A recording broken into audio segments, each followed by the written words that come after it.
Si nos ponemos a pensar, esta tierra llegó a ser la tierra perfecta para montar un plantío y un imperio de naranjas enorme, para que desde aquí se cargaran en botes y en barcos y se distribuyeran alrededor de todo Estados Unidos y eventualmente por el mundo. Ahí estoy sintiendo mordiscos actualmente. Miren lo que agarramos.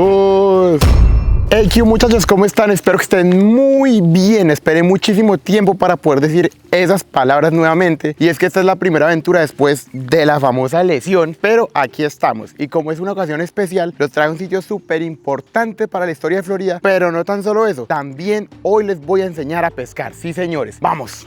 Nos encontramos ubicados en Carney Island. Y estamos justo al frente del Lake Weir, un lago grandísimo.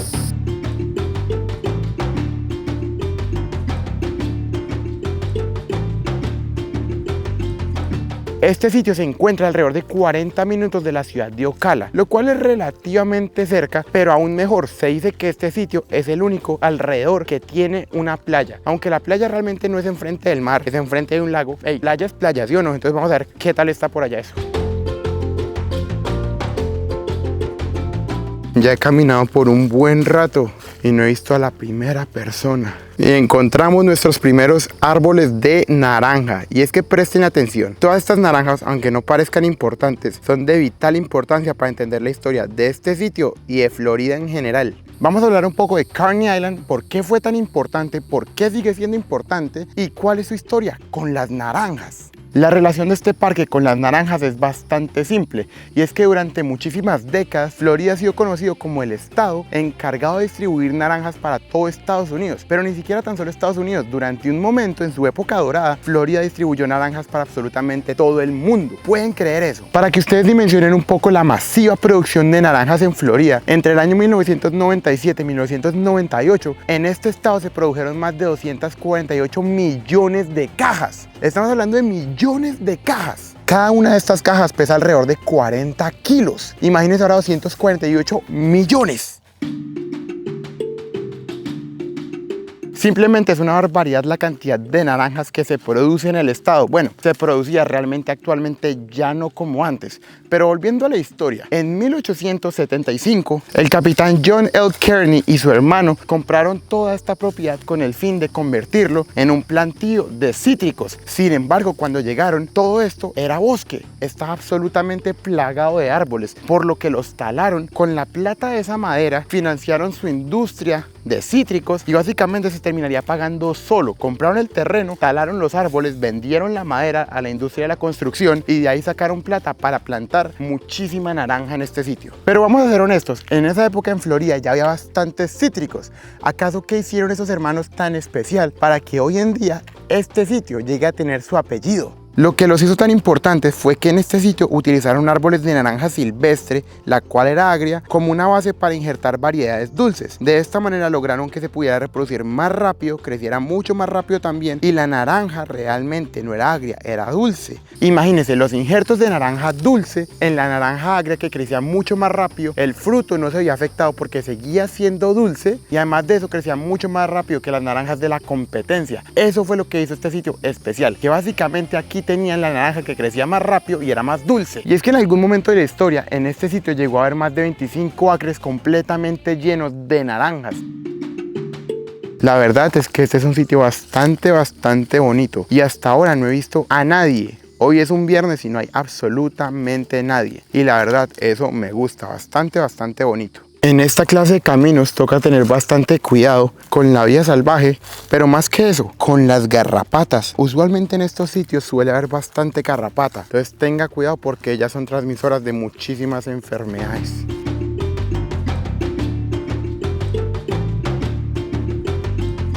A esta naranja tan especial se le da el nombre de Parson Brown, una bastante popular en los años 20, pero no tan solo eso, sigue siendo popular el día de hoy. Todo el mundo quería saber en esa época cómo una naranja, siendo dulce, podía crecer tan rápido, nadie se lo explicaba, y los hermanos Kearney no soltaban el secreto. Los hermanos Kearney llegaron a ser tan precavidos con la propagación de esta especie de naranja tan única, que lo que hacían era pagarle a mucha gente $10 para que vigilaran el plantío día y noche. De aquí nadie podía sacar ni una semilla y nadie se podía meter a robar, porque porque eso también pasaba. La competencia, que también plantaba naranjas, mandaba gente para que se robara las semillas y ellos también pudieran tener producción masiva de naranjas, y por eso ellos pagaban. Literalmente tenían seguridad privada dentro de este sitio, vigilando las naranjas día y noche, por más ridículo que pueda llegar a sonar. Gracias a todos esos cuidados por parte de los hermanos Carney, en 1920 la naranja Parson llegó a ser la más importante de todo el estado de Florida. Si nos ponemos a pensar, esta tierra llegó a ser la tierra perfecta para montar un plantío y un imperio de naranjas enorme. Y es que no tan solo contaba con tierra fértil, sino que cuenta con un lago bastante grande que está justo a mi espalda, que se llama el Lake Weir. Pero ¿por qué un lago llega a ser tan importante? Y es que este lago llegó a ser vital para la distribución de las naranjas alrededor de todo Estados Unidos. ¿Cómo, Marco? Pues muy simple. Aquí la producían, después la mandaban para el lago, llegaban botes de vapor gigantes o otra clase de botes, venían, se llevaban la naranja por medio del lago, lo cual hizo que todo fuera mucho más fácil. Era el territorio perfecto. Sus sembríos de naranjas acá, aquí llegaban y las distribuía por medio de diferentes botes que llegaban a todas partes del país.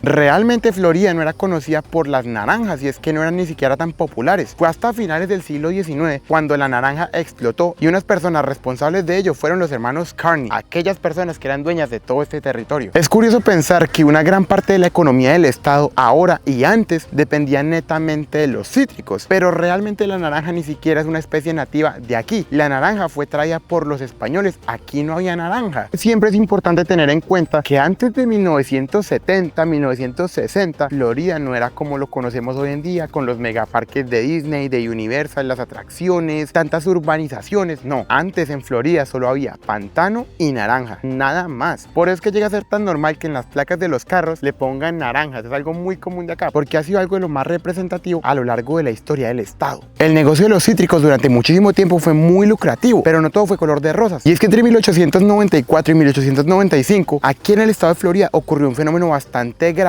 que se le llama la Gran Helada. ¿Por qué se le llama así? Porque de manera repentina las temperaturas en Florida bajaban muchísimo, pero muchísimo por la noche, lo cual hizo que grandes plantíos de naranja alrededor de todo el estado de una mañana a otra amanecieran completamente destruidos. Estamos hablando que gran parte de la economía del estado de Florida se basaba en los cítricos, y muchísima gente ponía todo su patrimonio a estas plantas. Sin embargo, un día para otro se despertaban y ya todo estaba completamente destruido. Eso literalmente afectó muchísimo la economía y a miles de familias alrededor de toda Florida. Sin embargo, los hermanos Carney lograron sobrevivir a esta crisis. Aunque no fue fácil y gran parte de su imperio, muchísimos árboles de aquí se perdieron por completo, lograron sobrevivir. Sin embargo, por ahí dicen que no hay mal que por bien no venga, y es que después de esta gran helada que dejó a miles de familias sin absolutamente nada, llegaría la época dorada de las naranjas, donde los hermanos Carney tomaron muchísima ventaja. Y es que de hecho la era dorada de las naranjas va de 1920 hasta 1990, y es que Florida se convirtió en potencia mundial de exportación de naranjas. Durante la Segunda Guerra Mundial, el invento del jugo concentrado congelado de naranja que daba vitamina C disparó la demanda. Si usted en su vida toma un jugo de naranja,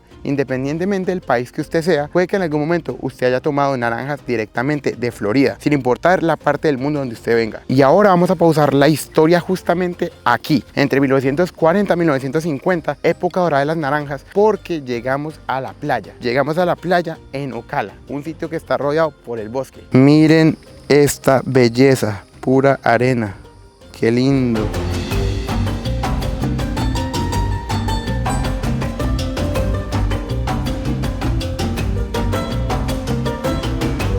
Miren lo clarita que está el agua y no está ni siquiera fría, a diferencia de un spring. Wow. Vamos a meternos y después de aquí nos vamos a pescar.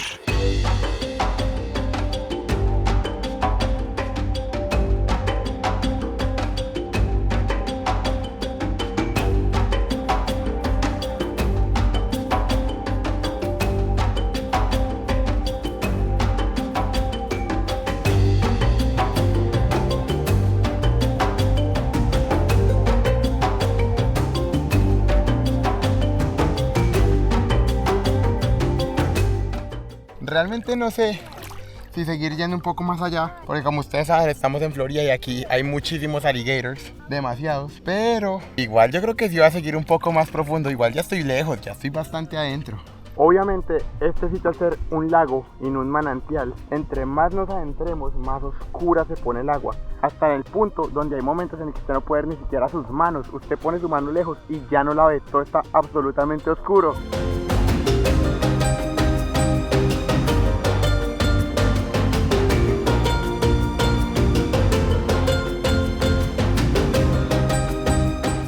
Y ahora imagínenselo, hace unas cuantas décadas, cuando desde por allá salían cargamentos llenos, pero llenos de naranja, para que desde aquí se cargaran en botes y en barcos y se distribuyeran alrededor de todo Estados Unidos y eventualmente por el mundo. Acuérdense que aquí en Florida más de 240 millones de cajas de naranja. Eso es una barbaridad. La verdad, no me quiero ni siquiera ir. Tremendo sitio. Me gustó mucho el área de nado. Este laguito bastante lindo. Como se pueden dar cuenta, no hay nadie. Delicioso esto. Para mí privada esta playa. En este sitio se pueden llegar a ver bastantes animales. Incluso llegan a ver águilas.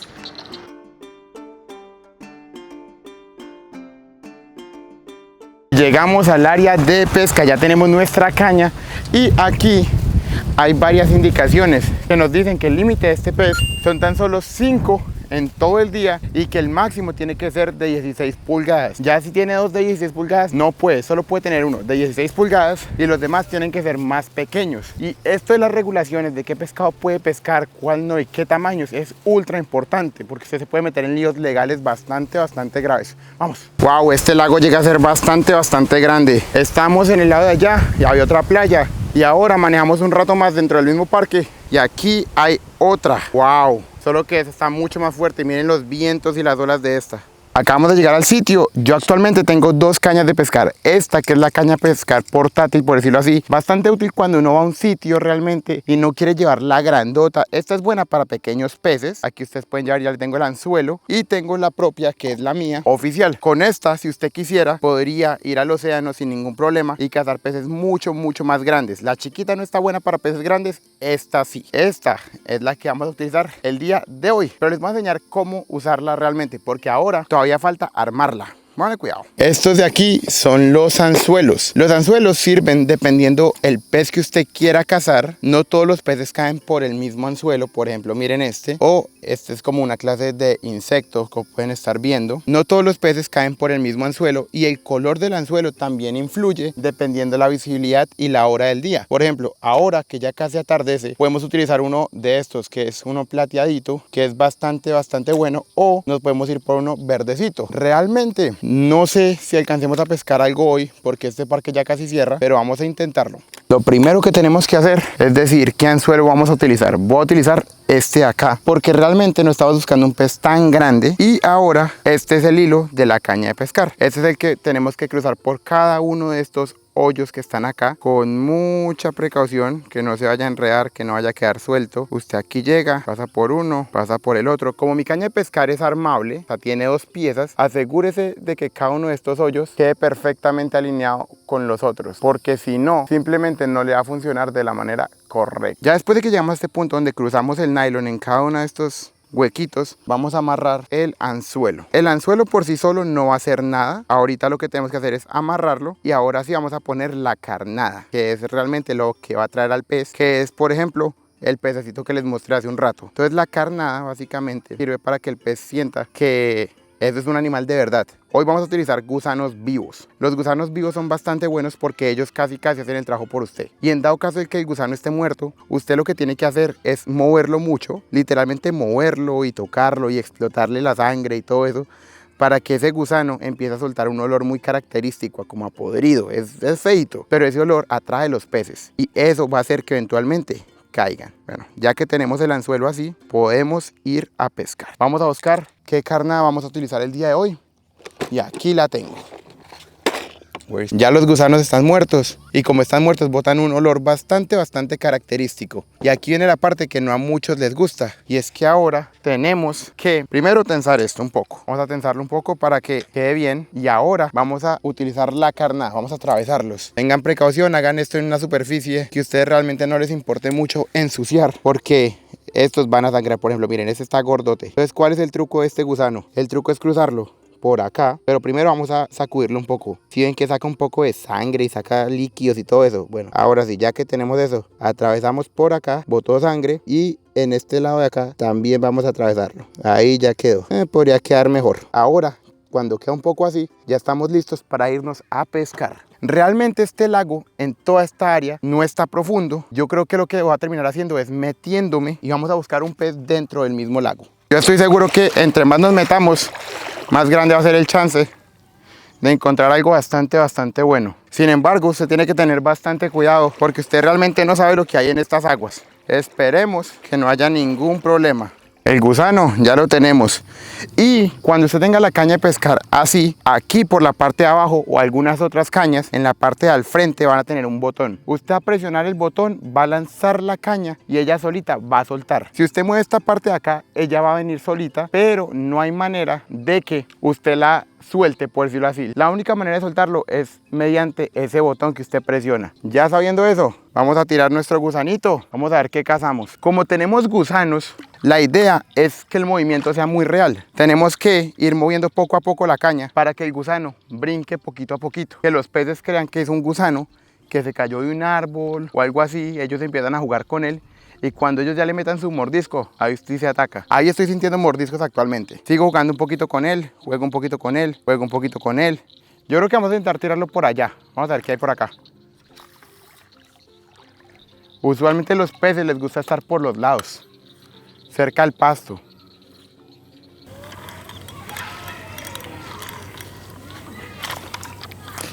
Eso fue que lo agarró un pez, ¿sí vieron? Como tuvimos que sacar el anzuelo, salió mordido. Vamos a hacerlo otra vez, vamos a ver qué encontramos por allá. No perdamos la esperanza. Dado caso de que no agarremos nada, iremos a otro sitio que queda por aquí cerquita. Porque realmente esta zona de pesca no está tan buena. Pero tal vez la otra que está cerquita, sí. Y esa abre toda la noche. Tal vez aquí no hemos cazado nada todavía, pero miren este sitio tan bello. ¡Wow!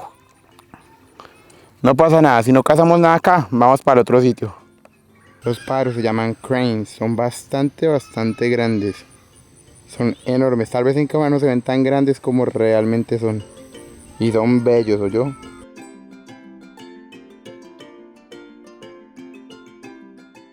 Ya están a punto de cerrar el parque, lamentablemente no cogimos nada. Yo creo que vamos a ir a otro sitio que está cerca. Allá sí vamos a coger algo, estoy seguro. El caso, quiero continuar la historia antes de que nos vayamos. Para 1960, este sitio fue comprado por la Coca-Cola. Coca-Cola compra este sitio y muchos de ustedes dirán, Marco, pero ¿por qué Coca-Cola compraría un sitio de esos si Coca-Cola ni siquiera vende jugo de naranja o tiene jugo de naranja? Pero Coca-Cola tiene empresas que le pertenecen que sí lo hace. Una de esas se llama Minute Maid, una empresa gigante de jugos. Y esto le perteneció a Coca-Cola durante muchísimos años. Después, para los años 90, fue cuando el condado de Marion County, que es el condado en el que estamos ahorita, lo adquirió para convertirlo en un parque estatal. Un parque bastante bonito, que realmente yo no conocía y que me gustó bastante. El caso, vinimos a pescar, no pudimos encontrar ningún pez. Vamos a algún otro sitio, a ver si de pronto allá sí lo cogemos. Y en resumidas cuentas, esa es la historia de este sitio. Marco, ¿y qué ha pasado con el negocio de la naranja? ¿Sigue siendo tan rentable como antes? Sí, pero no. Y es que imagínense que en los años 90, a finales de los años 90, aquí a Florida llegó un virus proveniente de Asia del Sur, el cual empezó a enfermar a gran parte de las naranjas de Florida. ¿Qué hace este virus exactamente? Este virus no permite que la naranja madure, por ende toca botarla. Básicamente la vida útil de la naranja termina y ni siquiera ha madurado, lo que ha afectado realmente al estado. Un virus que fácilmente se ha propagado por medio del viento e incluso diferentes catástrofes. Cuando aquí llegan los huracanes, que siempre llegan, han hecho esparcir ese virus. ¿Cómo se esparce? Por medio de un insecto diminuto. Entonces actualmente la industria de Florida, por lo menos en los cítricos, no es tan fuerte como en algún momento llegó a serlo, debido a que en el 2005 fue el primer caso oficial de ese virus que ha afectado a tantas personas y ha destruido millones de árboles de naranja.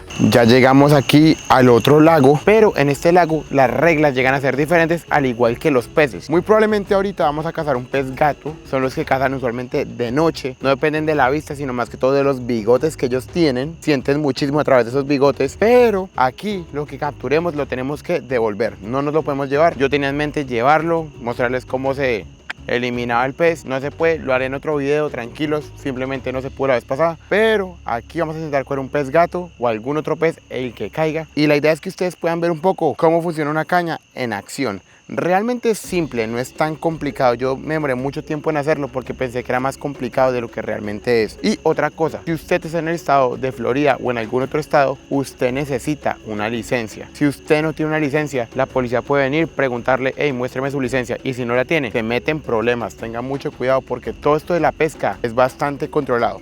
Ahora sí, vamos a poner una carnada otra vez y vamos a ver qué cazamos.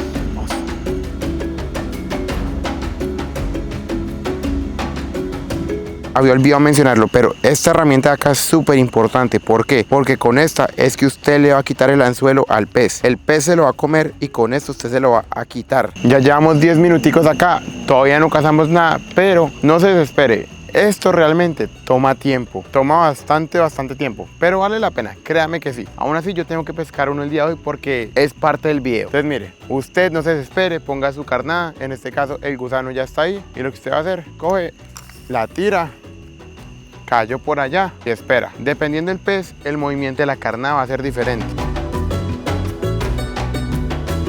Se me escapó un pez y el pez se llevó la mitad del gusano. ¿Recuerdan que era más grande? Pues bueno, él llegó, se la comió, no lo alcancé a enganchar porque lo enganché mal y se nos voló. Eso es lo que suele llegar a pasar acá. Entonces ya sabe, si lo tiene, engánchelo duro porque si no, le roba lo suyo. Pero ahí va, mire cómo se tensa el hilo. Ahí está, ahí por ahí hay uno. Yo sé que sí porque miren cómo se tensa el hilo. La ubicación que teníamos no nos estaba sirviendo. Es raro porque yo en este lago ya he pescado antes, pero como no nos sirve, siempre es bueno moverse. Entonces usted sabe que la ubicación no le está sirviendo, mueva hacia otro lado, porque muy probablemente en otro lado sí pueda tener resultados. Lo que le digo, esto es de paciencia. Lamentablemente ya son las 11 de la noche, nada que cogemos ningún pez. Nos quitaron toda la carnada, sí, literalmente puse unos 10 gusanos, los 10 se lo comieron, pero ninguno cayó. Solo sentía mordiditas, pero ninguno cayó. Hoy no se va a poder, pero había más gente aquí pescando. De hecho había bastante gente, como 4 personas, y a todos les preguntamos, oigan, ¿ya pescaron algo hoy? Todos dijeron que hoy nadie ha pescado. Entonces yo creo que no somos nosotros, sino es como algo en el lago. No sé por qué los peces hoy no están, pero absolutamente nadie pescó hoy. ¿Por qué? No sé. Entonces este video no se va a acabar hasta que pesquemos por lo menos un pez, para demostrarles que sí sé por lo menos de lo que les estaba hablando, aunque sea uno pequeño. Entonces mañana por la mañana vendré para acá y seguiremos con el intento de pescar por lo menos un pececito. Ya es hora de ir a dormir, ir para casa, ya está tarde. Pero bueno, mañana será, mañana será. Paciencia, paciencia. Buenas tardes muchachos, ¿cómo están? Parte 2 del video. Actualmente son las 6 de la tarde y esa es una buena hora para salir a pescar. Vamos a ver si hoy tenemos suerte y pescamos algo. Recuerden, yo no soy ningún experto, hasta ahora estoy aprendiendo y lo poquito que sé se los quiero mostrar a ustedes. Aquí están los gusanos, ya saben el truco. Ahora toca atravesarlos, que boten harta sangre y ahí para el lago. Ya es el segundo gusano que nos quitan, pero estoy cerquita. Hay un sitio específicamente que ya sé que está el pez ahí, porque siempre que mando el gusano, ahí siento el mordisco, pero todavía no quiere caer.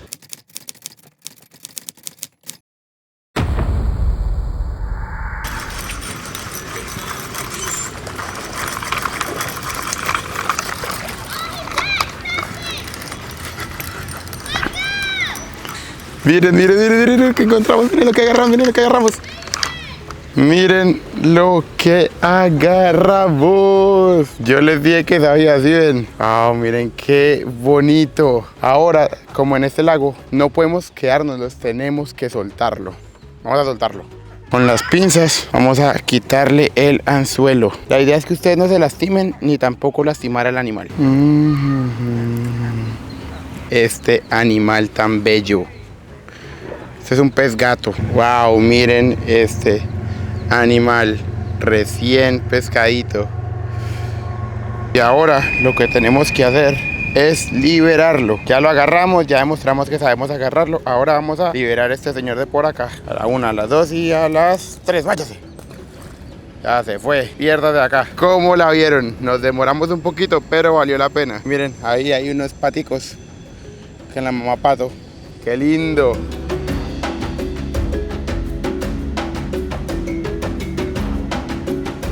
Pónganle atención a ese pájaro, es bien interesante. Él vuela, caza, nada, él se mete así por el agua súper profundo, coge el pescado que quiere y después vuelve a la orilla, se seca y vuelve a hacer lo mismo. Vuela, entra al agua, caza y se sale a secarse. Es brutal este pájaro.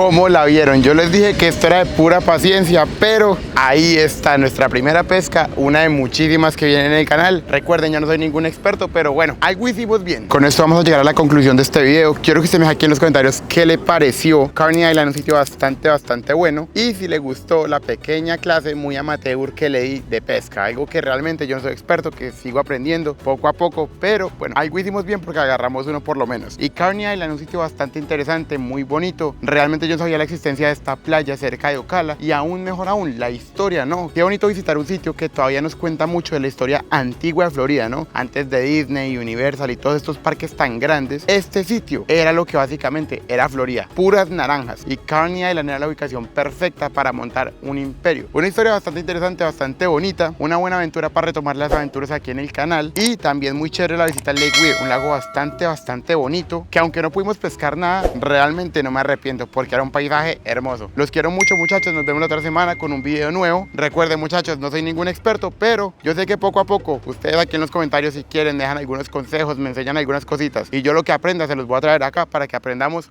juntos. Los quiero mucho, nos vemos la otra semana y chao.